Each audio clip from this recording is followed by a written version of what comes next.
are you expecting from the President's State of the Nation address? Last year, he, banned pogos. It was a very bold announcement that he made. How will he attract the attention or the exactly the imagination of the population? That's State of the Nation addresses are always a perception because it's such a nationwide, very publicized event. So it's always they speak to their allies, they speak to their opponents inside government, but they also speak to the citizens, no, and to the mass public. And therefore, it is a way to project strength towards members of government and important stakeholders. But it's also a perception shaping opportunity for Bongbong to make sure that his legitimacy, as I said, is strengthened, in the next for the next 3 years. It's an opportunity for him to fuel the next 3 years of his administration and to increase his favorability. And we know, from the data that his favorability has really suffered, especially the past few months, no. And we know that the favorability Why do of the you vice refer to president it? and other. Sorry to interrupt, Robin, but Well, you refer to it as legitimacy. correct. Why do you use that particular word? I use it, political legitimacy, because it's sort of the word that we use, as a to mean the level of support for a regime, for policies, and for the person and for the ideas that he represents. No, so instead of just trust or instead of just satisfaction, so we use a more encompassing term such as legitimacy. So it's basically the level of political support for the president. No, but yeah, so it's really an opportunity for Bongbong in light of the many evidence of his parang declining support. We know that his level of trust is just around, little around 30%. It's quite low compared with the others, the other candidates or the other people who in this administration or in this current regime that are being supported. And of course, this is the first State of the Nation address after the midterm elections, which we know, really expose the limitations of the level of support for Bongbong Marcos and his administration. So having said that, Robin, what do you expect him to put or to highlight in his SONA? Because he just came from that US trip, and a lot of pundits are not satisfied with that 1 percentage point discount that he got on our tariffs. Bumabagyo, hinahanap yung flood control na 5,500 projects, which was the highlight of a couple of SONAs ago. Some are saying they want to hear something decisive from the president about online gaming or online gambling. Do you think that's going to make it into his speech on Monday? So I think he will be talking about foreign policy.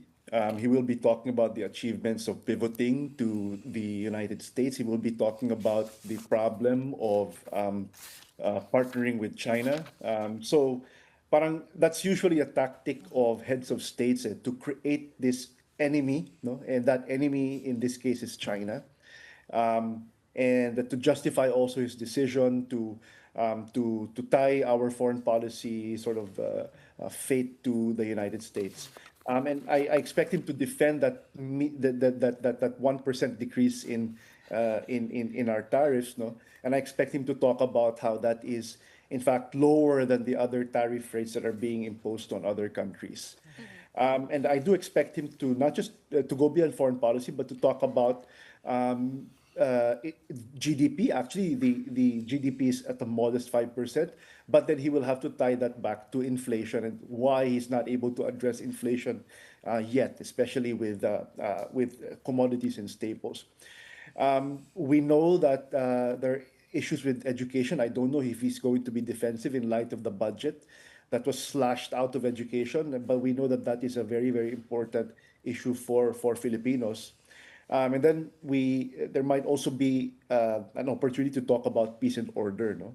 Especially with the business community and drugs and all of these things. So these are the things that I think Bongbong might talk about on Monday. Well, Robin, we are approaching the last 3 years of Marcos Jr.'s administration. What do you think he should focus on in these last 3 years? And in your opinion, is it already clear what his legacy is? Because every president does have a legacy after their administration. So there are persistent problems, and those persistent problems are, a lot of it is economic, a lot of it is are things that people feel. A lot of it really affect the poorest of the poor. No? So I hope he does have a program to address that. But I also hope that he sort of uses this as an opportunity to really substantiate what Bagong Pilipinas is. No? It is a political slogan that they introduced, but I don't think there's any strong substantiation of what it is, aside from a couple of logos and a couple of songs, right? So we definitely need to see how he will substantiate, how that will roll out in the next few years. No? And I do hope it does take the opportunity to talk about that. Okay, and this call, no, na maging austerity call for Monday, no red carpet, no big fashion. That's not the first time this call has been made.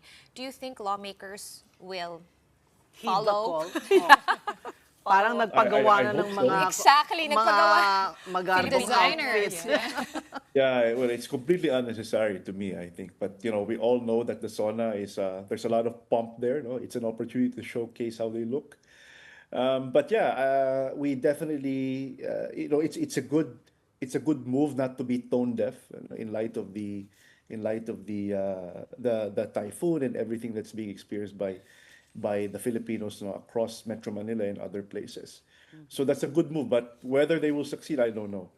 Okay. Gusto ko lang balikan, Robin, very quickly yung sinabi mo about the budget, because the 2025 budget was such a big issue, and it some would argue na this is that's why midterm results for BBM weren't so great for the Alianza.